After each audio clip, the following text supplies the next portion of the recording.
話咁快，我哋又嚟到呢個一座45樓 B 室，實用面積1808尺嘅4房雙套單位啦。咁我啱啱咧行翻入嚟咧，就會係自己嘅私家 lift lobby。咁同啱啱兩間有少少唔同咧，呢一間係比較長型少少嘅。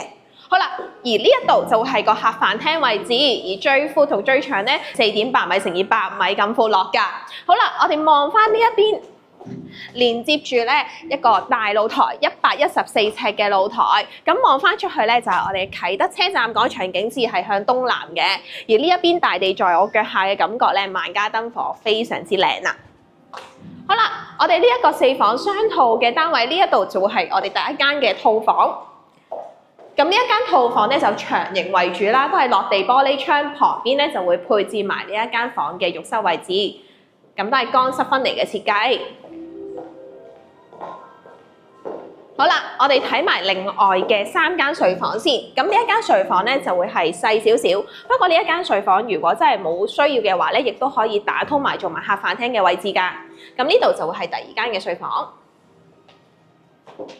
好啦，再入嚟咧好啦，旁邊呢一度咧就會係客廁嘅位置，咁都係做翻乾濕分離嘅設計啦。呢一邊咧就係主人房，咁呢個主人房咧大約有成4.7米乘以3.5米，都非常之寬，空間好闊落嘅。落地玻璃窗都係望翻向東南嘅啟德車站廣場景。而呢個趟門嘅設計入邊就會係主人房嘅浴室，咁亦都係雙洗手盆嘅設計。而旁邊咧都係做咗一個乾濕分離嘅淋浴間同埋浴缸，而且咧都係有一個非常之大嘅窗，係一個明廁。好啦，最後我哋再望埋喺飯廳旁邊嘅廚房位置先。好啦，打開門呢一個廚房位置咧，就會望到一個 L 型嘅工作台面啦。而呢一度咧，亦都會有一個中島嘅設計啦，咁可以做翻早餐台。旁邊咧就會有一個雙門嘅煲嘅雪櫃啦。而另外紅酒櫃啦同埋蒸焗爐就會喺翻呢一邊嘅。呢一度就會係工人姐姐嘅房間。